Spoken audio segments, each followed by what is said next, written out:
Welcome everyone to episode number two of Find Your Client Using Stories. Today, again, we have Sagar with us, and we both are trying this podcast episodes to find our first client using stories. So let's begin with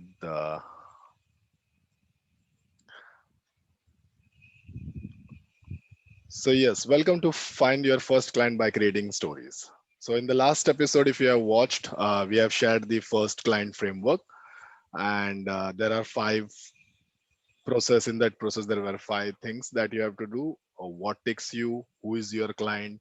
Where is your client? How will you pitch your client? When will you get your first client? So you can watch that episode. The link will be in the description below. And today we'll focus on what takes you. So, what ticks you? So, do what you love is one of the most popular motto for millennials this day. And if you want to learn more about passion, there is a Japanese concept called as ikigai.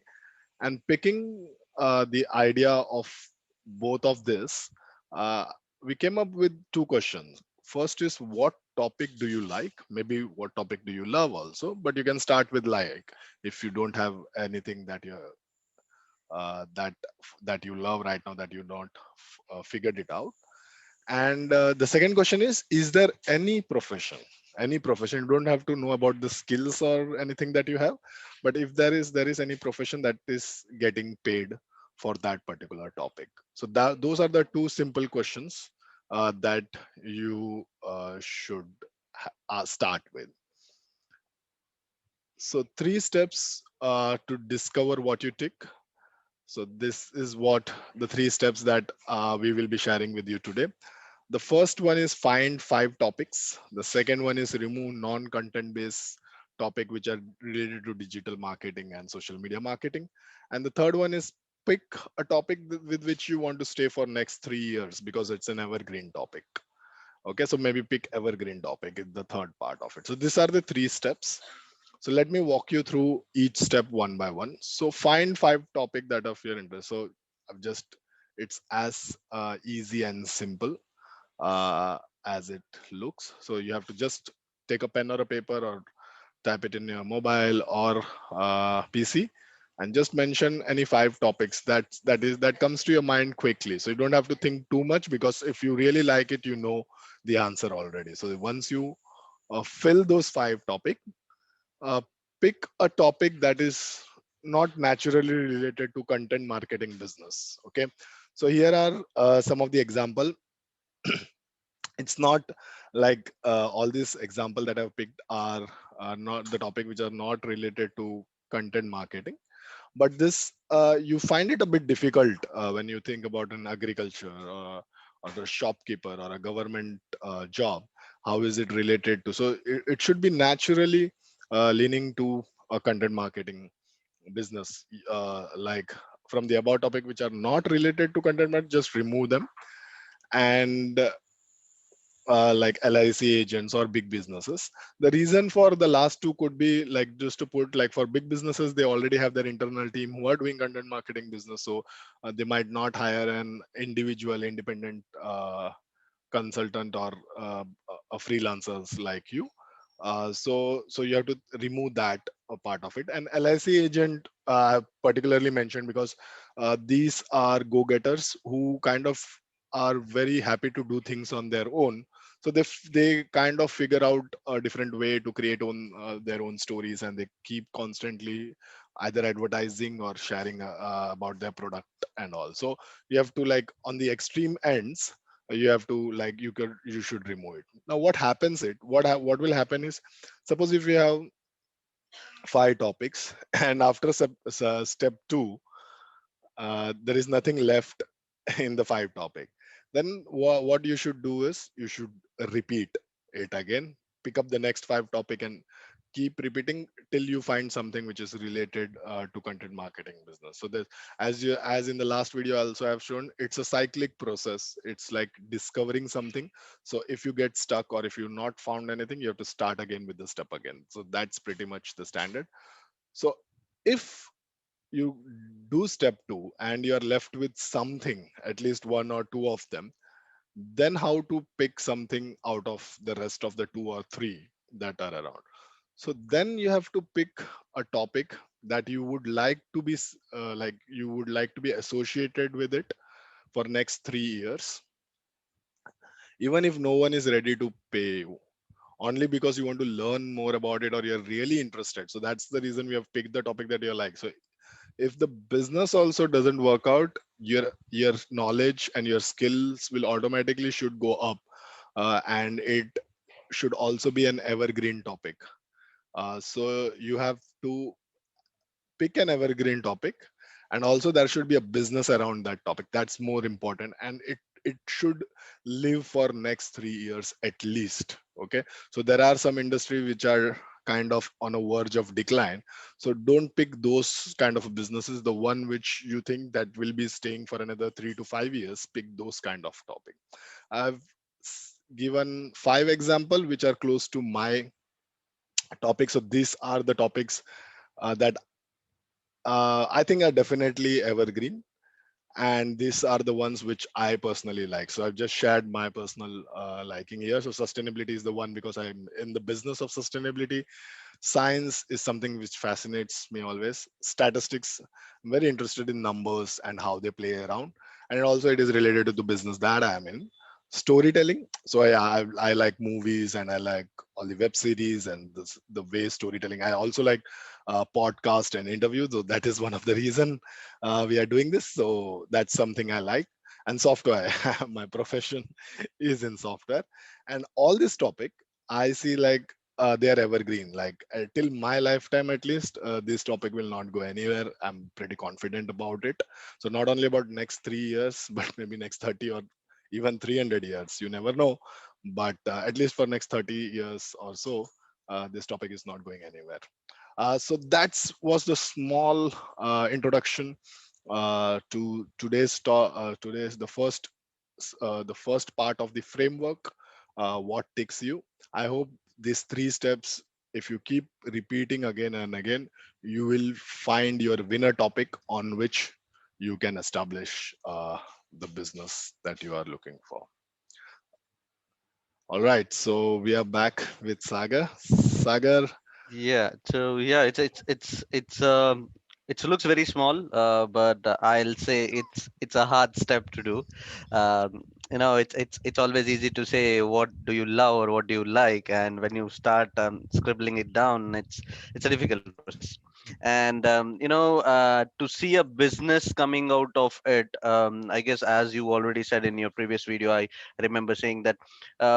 Having that interest on the topic rather than a business, yeah, definitely we need to have a business thought on it, but having that high amount of interest on that topic makes you an expert of that topic, which in turn be a business opportunity or a business boosting thing for right, others. right. So that is the whole process we are doing. I mean, I just saw a recent video of you have heard of this lady called Supercar Blondie. She's the person who reviews exotic cars and Okay, supercars and all, but actually she's not a expert in automobile, but she has a different way of showing these small lights or big door opening and those kind of stuff, and right, she's good at it. So right, same thing, whatever you said about storytelling or any kind of, we need not to be an expert in it, but to understand, to have an high amount of interest. right. Right. I mean, and absolutely. And the one thing that I want to highlight, like in the Ikigai concept that I shared in the beginning, where you have to find your passion. So here we are not trying to find any passion on it, because in that you need to have a skill about it. Here Hmm. what we are trying to do, like even if you have an interest on the topic, then also there is a way, just by a basic skills, that if you are watching this video, you already have all the tools or the skills that you're qualified for doing that kind of business. So that is where the interest is. So because what happens is, people always think like, if like for you example, if I am a automobile expert, then only I can do all this review. It's not Yeah, true actually, because yeah, end user is not an automobile expert. That's one guess. yeah, yeah. And drawing parallels to it, like my recent discovery of interest during the lockdown was Mm. chess. So chess was something that I don't remember, like I was always fascinated about it, but I remember playing in school or losing in school and all. But there are like grandmasters teaching chess on YouTube, and they taught it so beautifully. Like I developed a nice interest in chess, and now like it's a newfound interest. And the benefit that I found was from the teaching part of it. So I will give you a direct business, your use case of a chess and a software, like no connection, but just because it was an interesting, the thing that I picked from there was the way they were teaching was very different, like how you teach in software. Or so what I did for my team was, so we have something called as like in coding we have something called as patterns, and then we have like complicated architecture and all that. So on the premise of it's a very complex, it's a complex thing. Like you need a 5 to 6 years of experience to understand all that.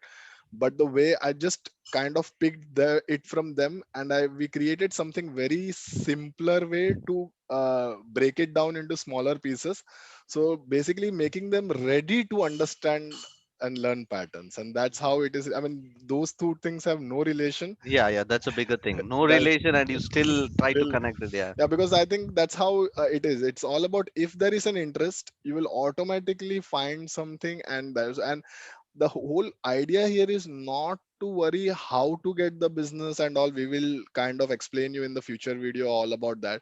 The most important thing that Sagar also mentioned here is that interest is very important. If and the litmus test for that, which I mentioned in this video, if pick that topic for which, if you are not paid for next 3 years, and if your life goes on as it is right now, and if you have at least extra time of 1 hour or 2 hour, so will you do that? Like, and if you want to take it beyond, so if you want to watch a OTT platform, and if you want to pick and learn more about that interest, if you skip that OTT show and focus on interest, that means okay, that's interest is very good. For example, in my case also, if there is a moment of playing a small chess game or solving a puzzle in chess, I find it very interesting, like a small puzzle, and like in within a minute it gets solved, and it gives a nice uh, kind of a kick or tick to me. So I think that's